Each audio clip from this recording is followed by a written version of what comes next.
Good afternoon, everyone. Hello.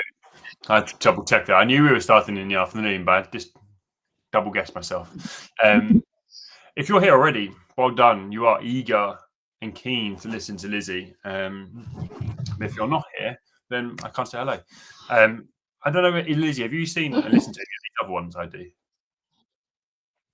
A few. I've sort of, whenever I see you live on LinkedIn, I'm like, oh, I'm available, and I sort of tune in for a little bit. Okay. So you don't, yeah. So you probably haven't seen this first bit, which is just a mess of me just rambling on and talking rubbish. No, I would have it. That's fine. It's the best bit, I think. I think that's why people turn up early, just to listen to me ramble for 90 seconds. Yeah, no, I normally give it about 90 seconds just to give people a chance to join.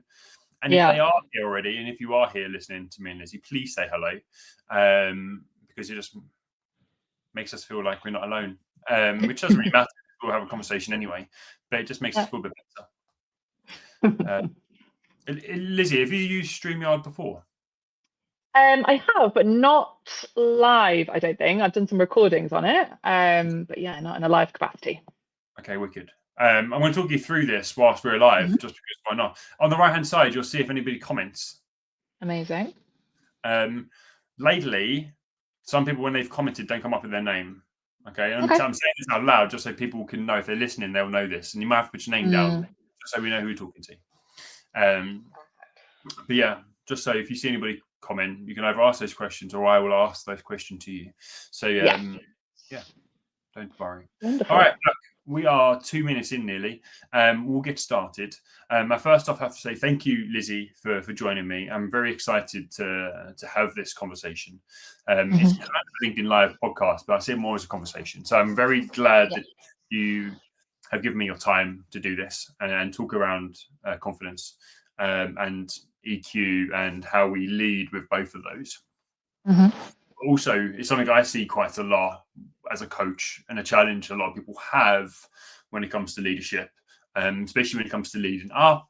I think it's a big part that plays into people's kind of self-development. And so, yeah, I'm interested to see your take on self-confidence and self-belief. How you Absolutely. Is the police for you, Lizzie, or is that for somebody else? That was siren. I thought it wasn't going to get picked up on my headphones. No. Maybe I'll close the window. If it gets noisy, give me a shout. They caught me. No. Do you want me to go straight into that answer, or do you want to do a little introduction first? We'll do our introductions first. Okay. So look, what I'll do is I'll quickly introduce myself, and then I will shut up and then just throw it over to you for the rest of the session.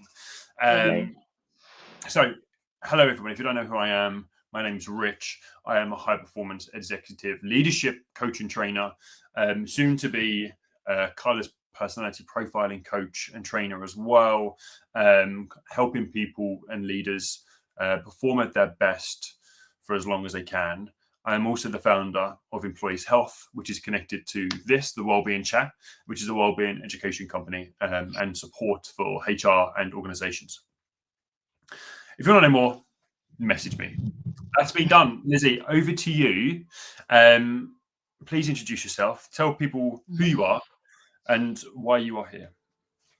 Wonderful. Thank you so much, Rich, for inviting me on. So my name is Lizzie. I am multiple things. So I am trained in transformational coaching as well as somatic stress release. What do you need to know about me? I am passionate about people. I know that sounds kind of cliche, but for me, it is connection is such a fundamental sort of value of. That's really why it's led me into this work. So a very whistle-stop tour of my sort of background. I've been in this coaching space for the last 3 or 4 years now. Prior to that, I was based out in the Middle East. So I was based in Dubai in the travel tech industry for many years with lots of startups, so very fast-paced, lots of burnout, all the good stuff. But learned a lot through that experience. Prior to that, I was based in London, working in charity sector. So through all of that, I can now connect the dots and understand that connection piece of being like, whatever role I was in, it still had that key fundamental part about me. That's a very top line information about my journey, but here I am now, and I typically support leaders in emotional intelligence, resilience, confidence. Obviously, some of those topics we're going to deep dive into today, but for me, they all interlink into some really key skill sets that leaders need to have in order to thrive in their workplace. And the reason being is that I believe leaders can have incredible technical abilities and skill sets and be very competent in that sense. However, without that balance of the emotional intelligence side, they are only going to go so far. So yes, you'll be promoted up to a certain level. However, you'll start to see challenges and blockers kind of come up if you don't equally develop your emotional intelligence side.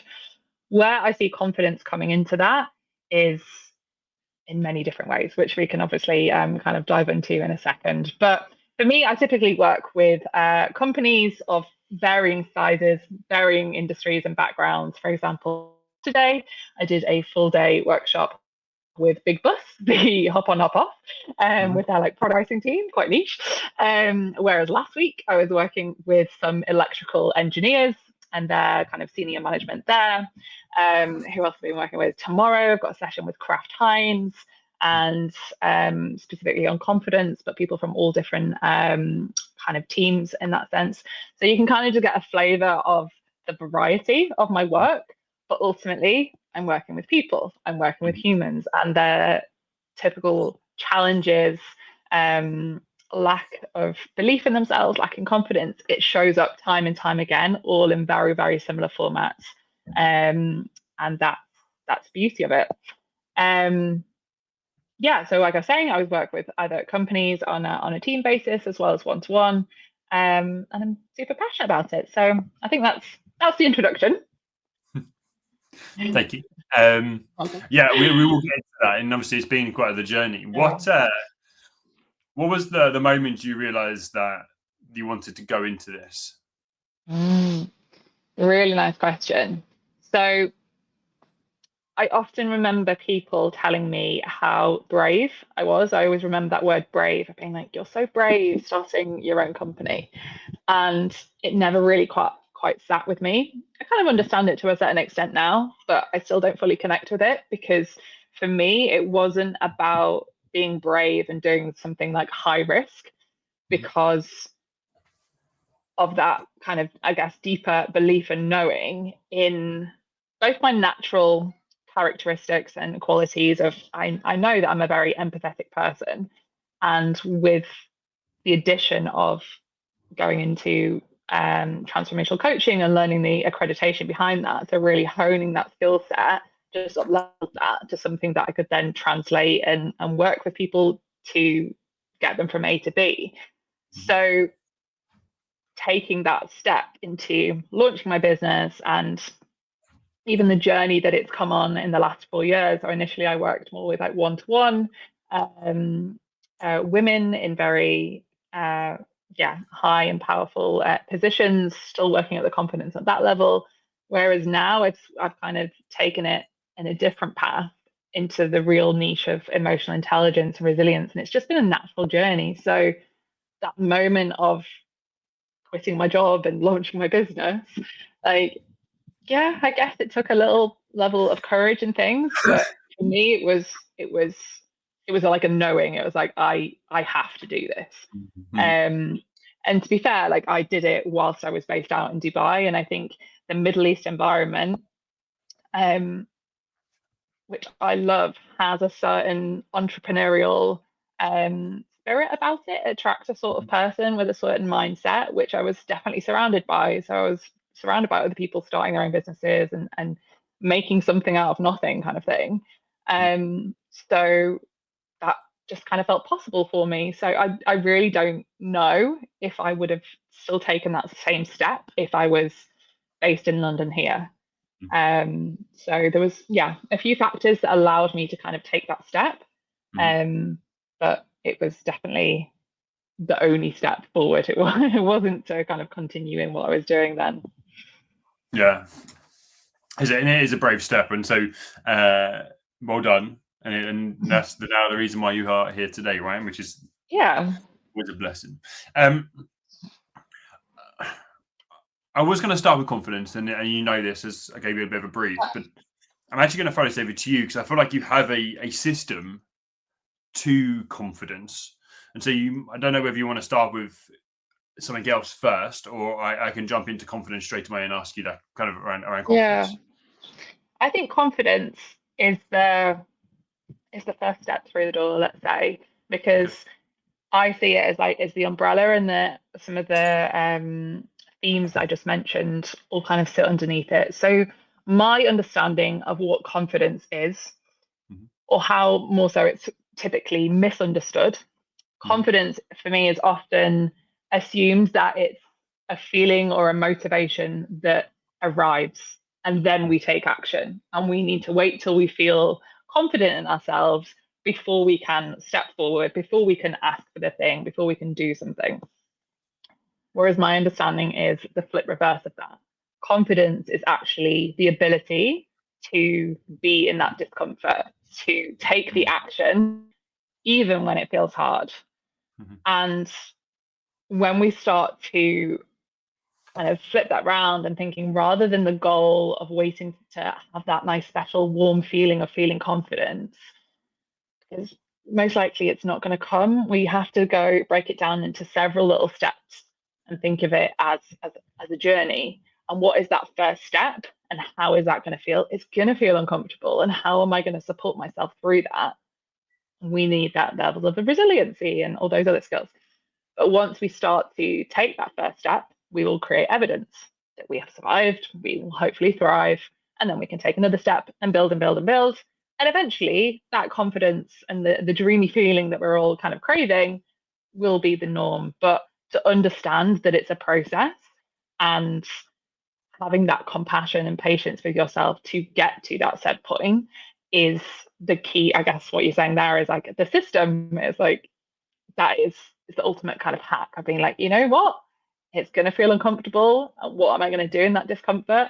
That's the key focus of where my energy should be going.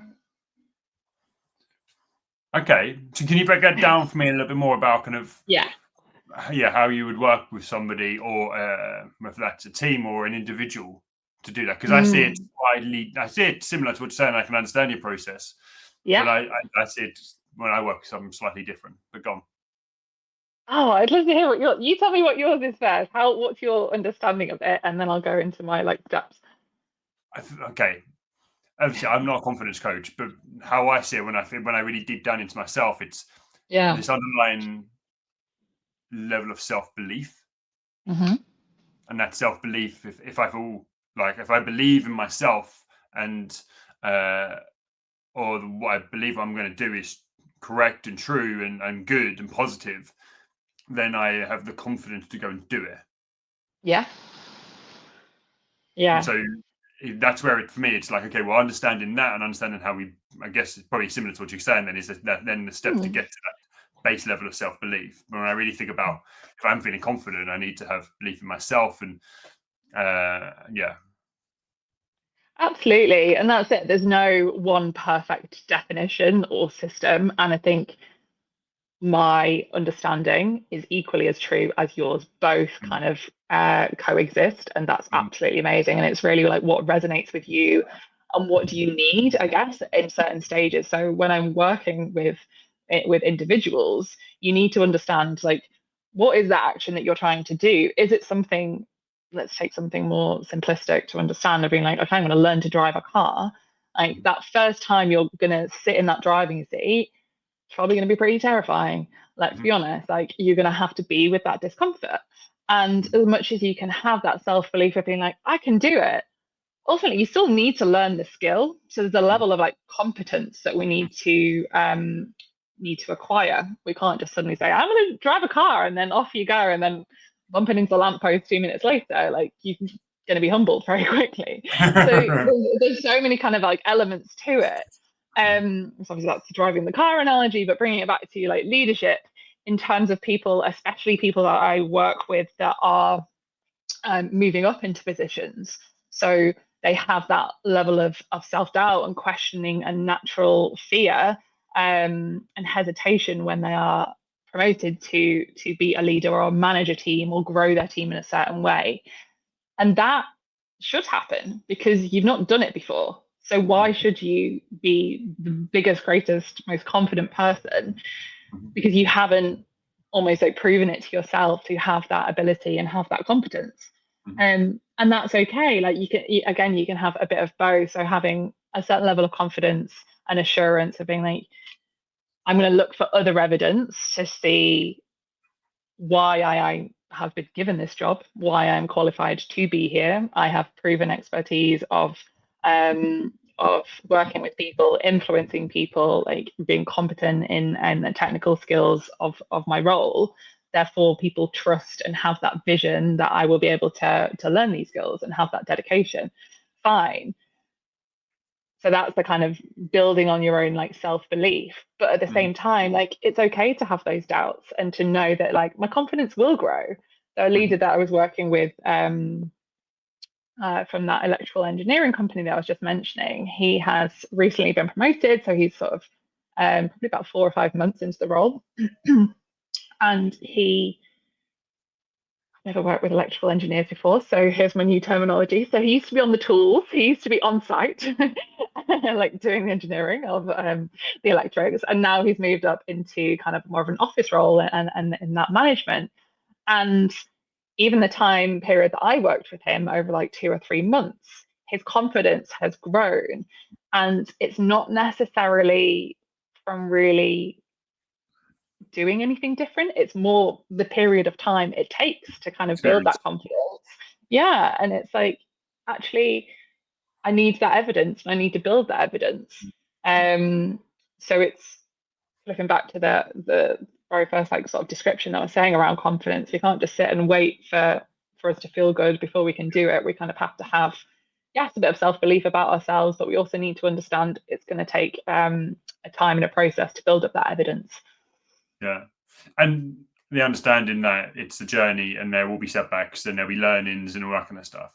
I think when I was listening to you just there, like, you know me as well, like the way my brain goes to examples is sport, right? And so you put someone in the highest level, highest pressure situation, then it's that repetition. And so they practice that repetition. They put themselves in that practice position to get used to that pressure and used to that situation. And the more you practice, the better you get, the more confident you get within your skill set. And so obviously the more confident you get, and that makes a big difference, right? And also the more people tell you. And I think, so when I look at Cristiano Ronaldo, right, very self-confident. He thinks and knows he's the best player in the world, right? He will outright say he's the best player in the world, still at 40 years old. There's a level of confidence that comes behind that. Maybe it's slightly arrogant, but I think I see that as confidence because you understand your skill set, right? Yeah. When you get told that all the time, that adds to your confidence. But at the same time, there's another element of self as well. You have to tell yourself that you are good as well. And I think for the people I've worked with, confidence, that's the challenge. 100%. You've nailed it on the head there. And just reflecting back to that person that I've been working with, the biggest shift was going deeper and uncovering what are the thoughts and what are the stories that he's actually telling himself. It's not the reality in front of him. Like, he's capable, he's doing his job, like the team are really respecting him as their new leader, but it's the belief in yourself. And that comes from, where is your focus going? Where's your energy going? And talking that through in a coaching scenario to bring out those thoughts, bring out those doubts, talk them through, reframe them, and see them. It's not as simple as sort of like, let's see the positive, let's turn the negative into a positive. It's like, no, let's just like unpack what is true and what isn't and refocus your energy there. So you're saying there, like, he just have to have that focus and belief in himself as a football player, and you have to intentionally do that as well. And I think that's something that is often again misinterpreted from from, especially on a high performance basis, it's mental training. You can't just wake up and feel great every day. That's not the human existence. But you can have an influence or a choice or a conscious kind of effort into where your thoughts are focusing, what you are going to create in the reality from that, because it's the whole thing of your thoughts connect to your actions, to correct your behaviors. I've forgotten the sequence of events, but you know what I mean, like thoughts, behaviors, actions become your reality. So we need to start at the beginning of that chain and being like, what are those thoughts that you're telling yourself, and start to decide what they could be. And I love to use the power of like visualization and sort of mental rehearsal with my clients to help them focus where they're wanting to be going. Because so often when people step into a leadership position, or even somebody, to be honest, that's been doing it for so many years and kind of not so much lost their way, but lost their focus, it's that reminder, it's that pause, reset, and being like, okay, who are you as a leader? Mm-hmm. Who are you now? And where do you want to be? And what's that gap? And what does that look like? Get really, really clear in that visualization. Like, imagine yourself in certain situations. How are you going to show up? How are you going to feel the impact that's going to be had around you? And what do you need to do differently in today in terms of your behaviors or even your thoughts in order to reach that point? And just having that like exploration and clarity in that direction gives so much more power and understanding to the person, but then a belief that they can do it. I think the belief just kind of is almost like the outcome. Mm-hmm. Yeah. Do you know, I've written down, you probably saw me writing down a couple of bits, but there was 3 bits that really stood out to me there in regards to like how that potentially plays out, right? The first one was like what's true and false, what's true, what's facts and what's not facts. And the thing I do with my clients is write down the things you're telling yourself, all those things, and then okay, well, is it true? Well, have you got proof? Have you got proof that that is true? And if you have, then okay, can you argue that if it's a negative? Can you argue that with a fact that somebody's maybe argued that for you, and proof that somebody else doesn't believe that in yourself? So that true, false, facts, fiction, and that positive argument against it, I found really useful. I don't know whether that's something you found useful as well. Definitely. Yeah, just to add to that, I think when you are doing that practice, putting it into 2 columns and listing out, like you said, all your thoughts and the kind of the rationale of those fear-based thoughts. And when you are counteracting them and creating the evidence again, making sure that a second list is longer. So it's like visually with your brain, you can kind of see you've got a bigger bank of evidence versus the kind of the harder thoughts. So just a very simple addition to that trick. Yeah. I think it's just nice because I think when you really look at those 2, one's a list of things that you believe and you kind of have said, rather than actually the facts somebody else has pointed out and that you've done before. And then there's way more of those to argue that one thing that you believe in. The other thing was that, as you said, that mindset, and it's positive affirmation and gratitude. Yes. I can imagine that you said start your day with a thought. So my brain just went to gratitude and positive affirmation. I don't know whether that's what you do. Yeah, definitely. It's something that both I do as well as obviously encourage it into my clients as well, because how you start your day has so much influence in it and ripple effect into your actions. And it sounds obvious to do, but how often do we do that? How often do we wake up in the morning, go straight on our phones and either absorb whether that be news, social media, messages, and then the amount of us that open up our emails when we are still lying in bed, it's like, right, just give yourself a minute. But that moment versus also when we kind of start our working day, how often do we sit there and have an actual intention of how I'm going to show up as a person and as a leader, and who am I and what are my behaviors am I going to bring to the table today, versus the actual like structure of priorities, what's important, what are those 2, maximum 3 things that I'm going to focus on. Most typically, hold my hand up, me included, did that this morning in terms of opening up my emails and being reactive.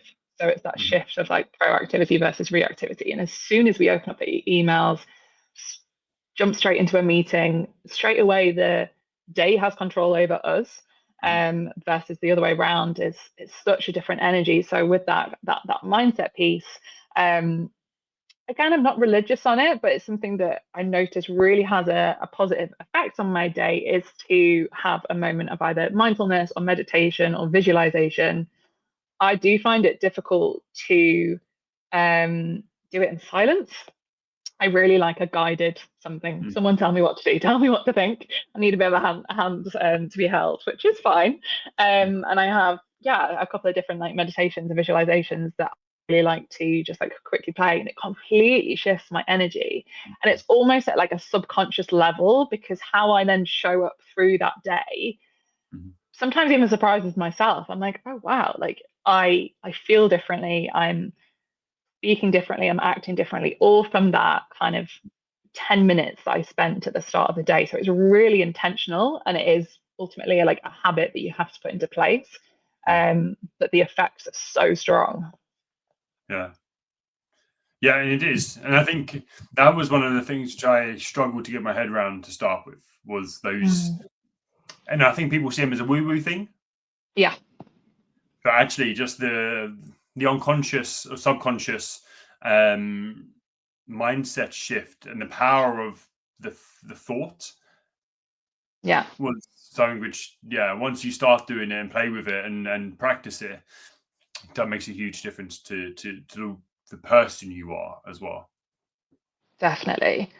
And that's just emphasizing what I was like mentioning before around that kind of the mental, almost like the mental gym. Like we go to the gym to exercise our body, to train our muscles. We have to do the same with our mind. Otherwise, it's going to run wild. Like our brain is built to protect us. It's not built to make us feel happy. So therefore, it will be like looking for the negative in a situation, and our mind will naturally like flow that way. So having those moments of being like, you know what? I'm taking the reins back. I'm going to focus my mind in the right way.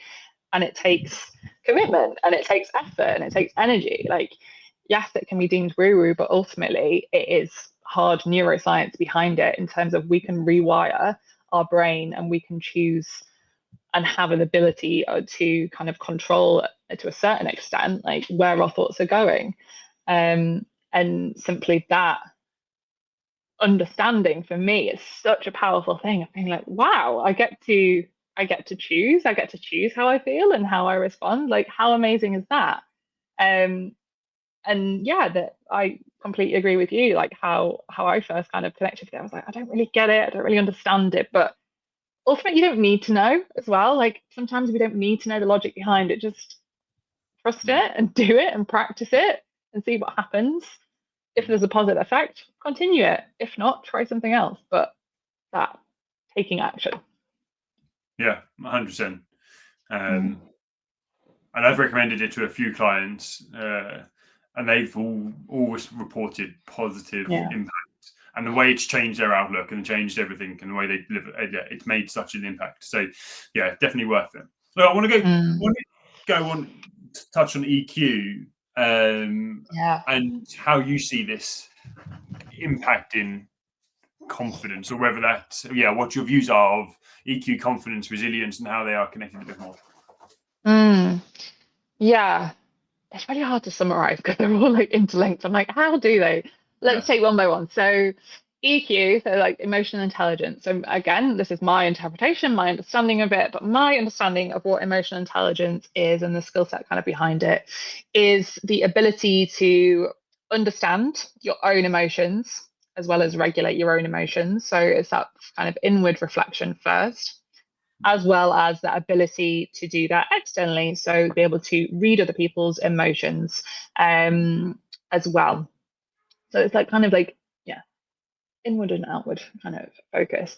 And how that for me connects in with leadership, let's turn into some like tangible examples, is especially in in leadership positions, you're getting a lot of pressure, a lot of stresses, a lot of kind of change and uncertainty. And it's how you are able to command yourself in those situations. So that comes back to the ability to understand how you're feeling, express how you're feeling in certain ways. It's not about suppression of being like, I always need to be cool, calm, collected. No, not as such. You're going to be triggered. You're going to feel frustration. You're going to feel disappointment. You're going to feel whatever you're going to feel human. But how you navigate through that. So you can influence others, so you can support others, so you can communicate clearly, so you can make decisions from that rational space. So it's kind of like, I see it as like as moving through it. So whenever I describe especially stress or pressure, I always like to see it almost like a curve. So if you're sitting at one side, it's almost like the baseline, you're going to move up into that stressor. So that could be a change in strategy, or a timeline has been moved, whatever that is, something triggering. Moving into that stressor, you're going to feel a certain emotion. You're going to respond and be activated. So your stomach might tense, you might feel heat, you might feel a certain anger and that bubbling rising in your body on a physical level. But how you navigate that and how you regulate yourself, so you're moving out from that top of the curve and that emotional heightened intensity down back through into baseline, or at least like lower the intensity slightly. Those are the skills that you really need to understand about yourself in order to be an effective leader. So you can come back into that baseline, so you can think more rationally, because when you're in that heightened state, our body's working against us. It's in that fight or flight mode. We've got cortisol running through our bodies. We've got adrenaline. Like, it's focused very intently on the situation in front of us. However, it's not kind of taking in all the nuances. It's not taking in all the information we actually need to perhaps make a really balanced, rational decision. So we need to be able to move away from that height and of that curve down into that baseline, to move into that rational headspace, so we can be our effective selves. I'm going to pause there because I think I've lost my train of thought. So I'm going to see if you've got any follow-up questions there. Well, I don't know where I was going with that one. Yeah, I think when I think about EQ, I always look at myself for some reason. I think because when I was younger, I probably didn't have much EQ, and when I think about my school periods, being able to control my emotions was terrible. My ability to do that as well was non-existent. And as I've grown, it's got better, but still, I think when I think about leadership, and this is maybe because it's very much specific to me in the way I think about it, it's probably the ability to not react in those heightened levels of stress, and then calm, and then emotionally or intelligently, probably a better word, intelligently respond to the situation, rather than react whilst your cortisol's high, your blood pressure's high, and you're frustrated. I can imagine that's probably it, right? Definitely. And I think it's really nice that you've highlighted that when your younger self, it was so much harder. And that's because most of the time we're not taught it. As children, we are taught to not cry and to be happy. It's like it's such simple language, even that, but there's a whole like nuance being like, it's not just happiness. There's so much kind of behind the scenes of what that could be. It could be feeling confident, feeling joyful, feeling whatever it is. But we're not taught. We're not taught a lot of these skills, and then we come into the workplace and we are built up into this leadership position, and that's even more terrifying, because I've not only got to then regulate myself when I am really frustrated or disappointed by something that is probably quite unreasonable. I'm going to have a reaction to that. That's fair. But not only that, you also have to have that ability to understand other people's emotions as well, and know how to adapt your style and communicate with them effectively, as well as supporting them. There's so much responsibility there. That, like I said, we're not taught. We're not necessarily taught as children, and we're certainly not necessarily taught in the workplace. But it's then expected of us. And for me, that's pretty much why my own journey kind of led me to here. Is I remember sitting in one-on-one feedback sessions with my old manager, physically shaking because my whole body was so dysregulated. I was just like so nervous in anticipation, couldn't really take in what I was hearing because I was so stressed and got myself worked up. And then that feedback, even if it was constructive, even if it was perhaps hard to hear, but she wants the best for me. There was me bursting into tears and being like, I am so overwhelmed. I'm flooded with emotion because I don't know physically what to do, both in that moment or also like supporting myself before the meeting itself.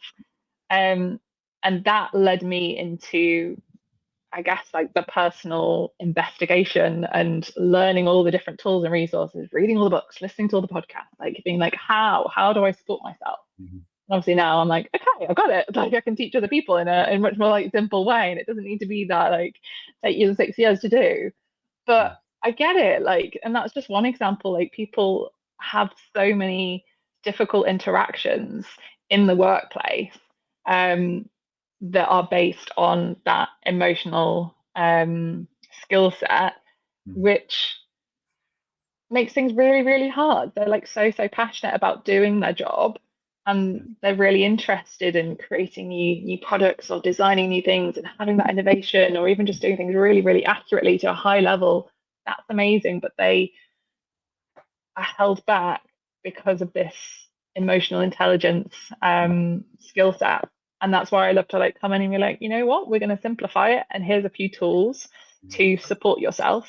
And the relief that that creates, and the ability then to be empathetic, be more honest, communicate more effectively, ask for what you want, set boundaries, all of these different things.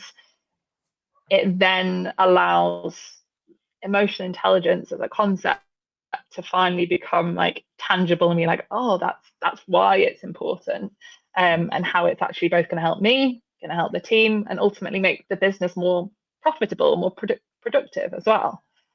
Yeah.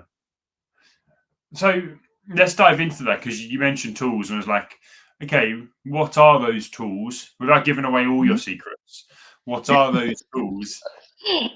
What are those tools to help people, whether they're leaders or not, manage those emotions and boost? Like, there's two parts here, right? Like the confidence and confidence, and like we guess we could go into the tools to manage, to improve our confidence, but does it come from the emotional intelligence first to be able to boost the confidence?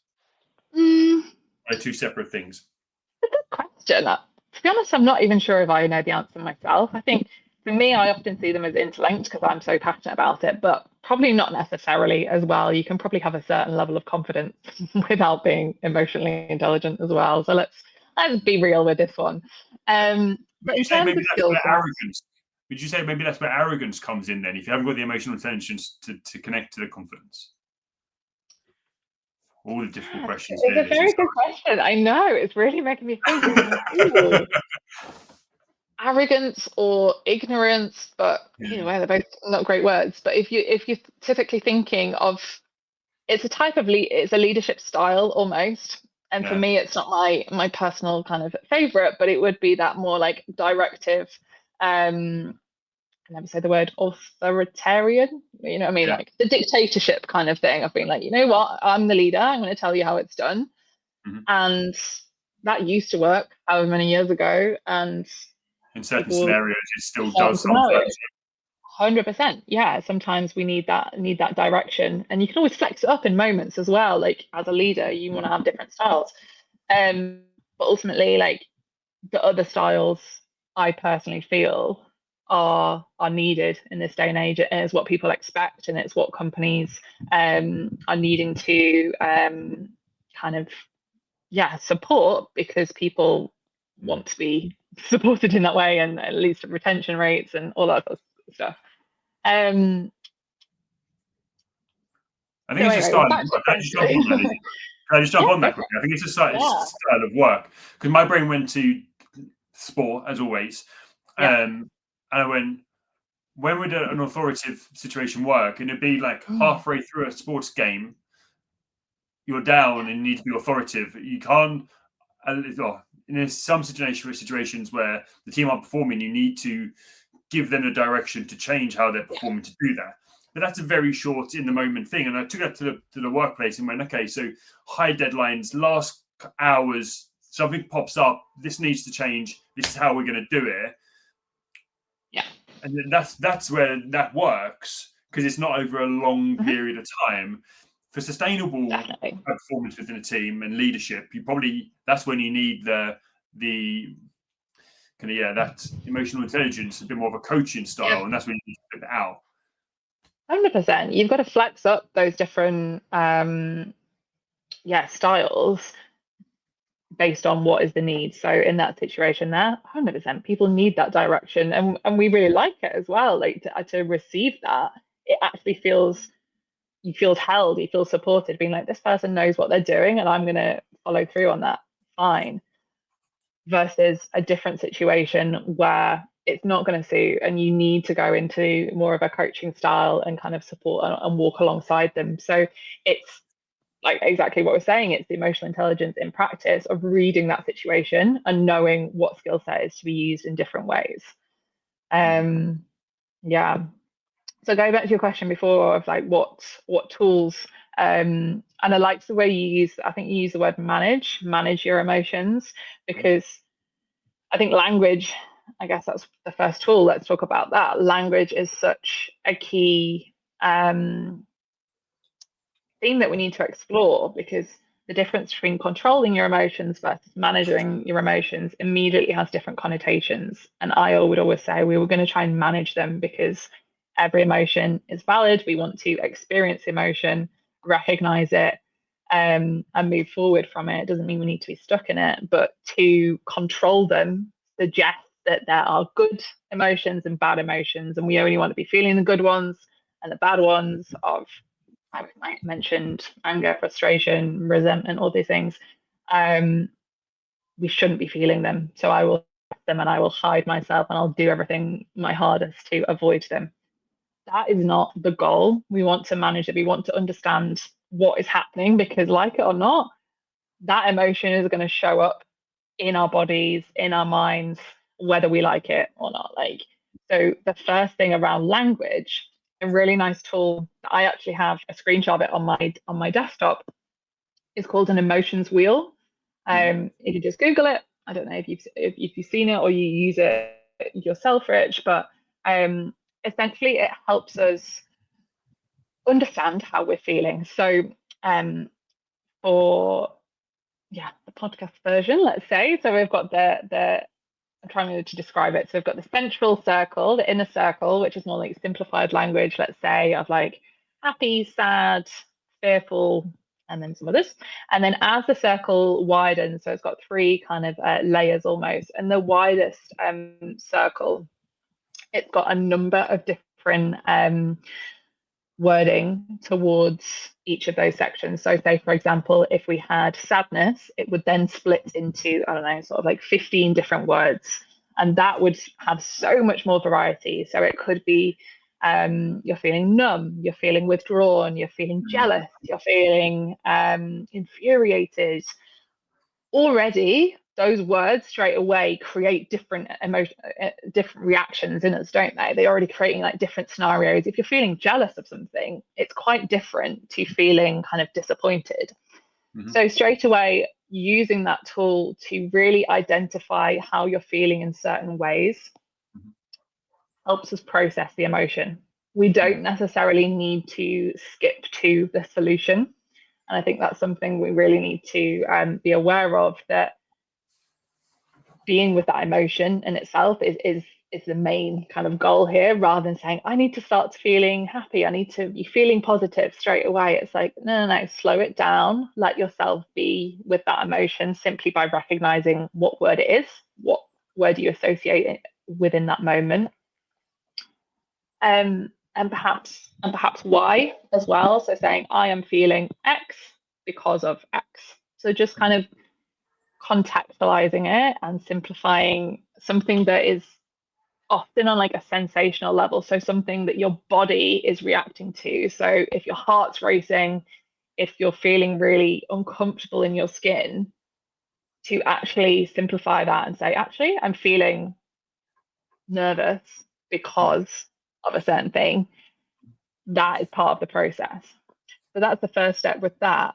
And then once we've identified specifically what word or emotion that you're feeling, then you can have a certain action and perhaps a solution to support yourself. So, for example, if you're feeling withdrawn, the action that might come off the back of that might mean I need some connection. I need to go and call a friend. I need to walk to a cafe and just have some interaction with someone and have a conversation with the coffee guy. Like just that moment of understanding what you're feeling and what the actual need is to support yourself is so, so key to managing and navigating it. So I guess that's one of the tools in itself. So that emotions wheel, and then how you can use it.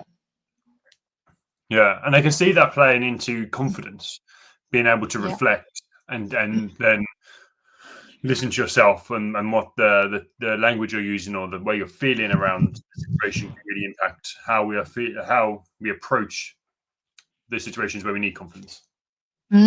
Absolutely, because the more that we understand about ourselves, and that's simply a tool to kind of deepen that level of self-awareness, then we know or start to understand patterns of when to take action and when not. So in terms of that confidence piece, if I go back to this definition that I kind of gave of being like, it's the ability to take action even when it feels hard. But yes and no, not necessarily. Like sometimes you're like, you know what, if I'm feeling withdrawn, if I'm feeling exhausted, I'm not going to take that action because I'm not in the best headspace. What I actually need is a good sleep, a good snack. That's what we all basically need.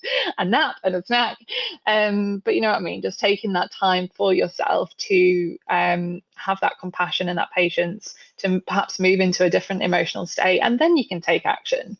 So it's not always having that pressure on yourself to do something uncomfortable when it's really, really hard. It's like understanding how you're feeling can then allow you to kind of take action in the best way.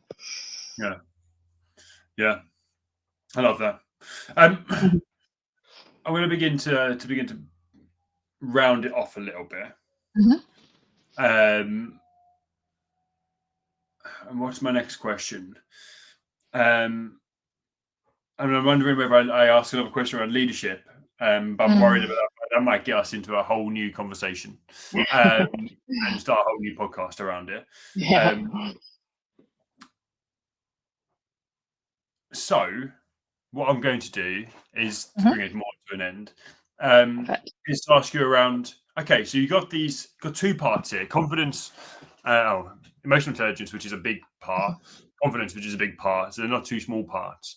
But what I would like you to do is to give me 3 tips in how we support and improve our emotional intelligence, and the take-home bits of advice straight away to do today on those 2 sections.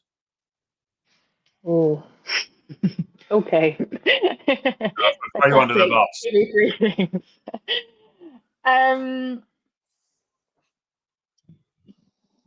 I think for me, what came to mind then is like the first and most powerful thing is the power of pausing. And I think it's so underestimated, especially in what I'm sure so many people's roles are. They're so high performance, so fast paced. There's so much action that needs to be taken. And the power of pausing can be made in so many different ways. So pausing to move out of that emotional state and back to baseline and support yourself. The power of pausing 10 seconds, 20 seconds before you respond, but equally allowing 10, 20 seconds to let the other person respond as well, being aware of their emotions. And if they are responding and reacting in a certain way, give them that time and that space to move through that. And also pausing, if we zoom out on a bigger basis, we often try to move through situations. So if there's a challenge or a difficult conversation, let's say, this is a classic one I work with a lot of people on, of how to have these difficult conversations. We often are looking to alleviate the discomfort of said emotion, of said conversation really quickly. So we want a solution within that one difficult conversation. Whereas if we use the idea of a pause and say, you know what, actually, the solution isn't going to come in this one conversation. We're going to give a bit of information. We're going to have some sort of back and forth, understand a bit more of each other. Then we're going to pause. We're going to give it a few days. I'm going to revisit this in a week, understand the emotions that are going to be happening on both sides, need time to kind of process, so we can revisit this conversation and perhaps even do it 2-3 times over. Like, it doesn't need to necessarily be even 2 conversations, but just slowing things down to come to the final kind of outcome that we both desire. For me, it's just giving yourself that permission to pause in so many different formats is like the number one thing to process emotions.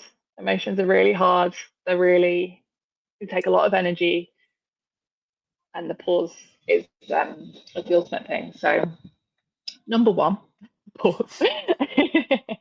Number 2, I've got 2 more to go. Number 2 is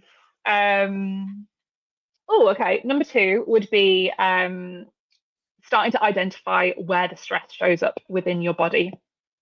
For me, every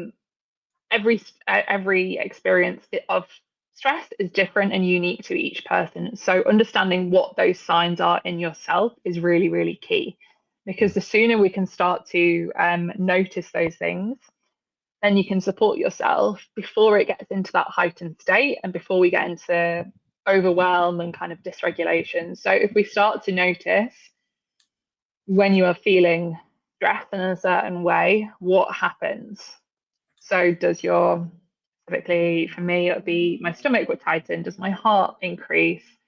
Do I lose my train of thought? Get sweaty hands, like all those different things. Really into a stressful situation here, Lizzie. Sorry.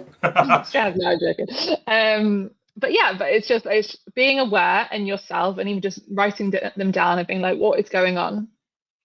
And a way, I guess, that's 2A. 2B would be how to support yourself in those moments is by placing your hand on said body part. So for me, if my heart's racing, like bringing that sensation back and your focus back to that body part by literally touching it. So if I'm going to touch my chest, I don't need to get lost in the story of being like, okay, I'm going to say this to this person, I'm going to take this action. I'm going to focus back onto the actual sensation, slow that down, and then my mind will correspond and be able to think much more rationally. So even if it's your skin's feeling really hot, just like giving yourself that sensation and touch and hugging where that feels, you have that power to shift that kind of state. So 2A and 2B, notice where it's happening within your body, and then physically touching that body part to support yourself through that moment. Can I Number 3, yeah, go for it. There's a bit of an anatomy session here. The heart's a lot lower up here. I just thought I would just messing with you. Yeah. Sorry. Okay. Well, on your chest. For me, that makes sense. Yeah, sorry. Love it. And number 3, what would number 3 be for me? I think it's that reframing piece that we mentioned earlier in that evidence, and I think that was such a key kind of tool that you brought to the table there, Rich. Which, like I said, I use so often in myself, but also in my clients, and questioning that, because it's a practice that once we start doing, we can start kind of doing it in the moment.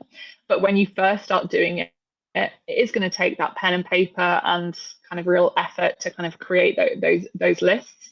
And as practice goes on, you might be able to then do it in the moment and kind of like think through it. But to begin with, physically writing it down and reframing it in that way. Again, thinking about the language that you're using and just being very observant of it and trying to disconnect and kind of looking at it more rationally and thinking, okay, how can I reframe that into something that is true, but also more kind of that optimistic and positive and the focus where we want to be going and feeling. Yeah. I think number 3, just after our reframe, I'm more and more pulled to the term priming as well when it comes to those situations. I listened to Tony Robbins. Yeah. You've heard of Tony Robbins, right? Of course. Of course. He was talking. He was just like, when he goes up to his workshops, he just primes himself with more energy and to give energy and to talk well and all of those kind of self-belief things. And it's so I think there's a slight difference between the reframe and what we've been speaking about and practicing self-belief, but doing that doing then the priming on top of the reframe, especially when you're going to go into a delivery or an event or a task, just to give yourself another quick boost of, I'm good at this. This is what I'm going to do. And just a reminder, I think it's a really nice way of just boosting that self-confidence as well. 100%. Have that intention and take back that control. Yeah. Lizzie, thank you ever so much. I really appreciate your time and all your knowledge and all the things you've shared.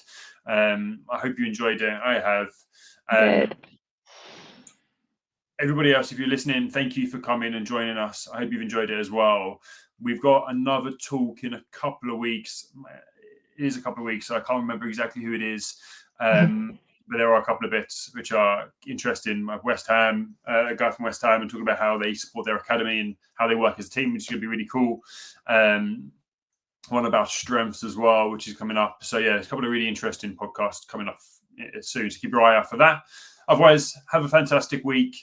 This will be uploaded onto Spotify and YouTube. And if you aren't already listening to that, you probably know that already. Anyway, stay where you're at. Everybody else, see you all soon. Take care. Bye-bye. Thank you.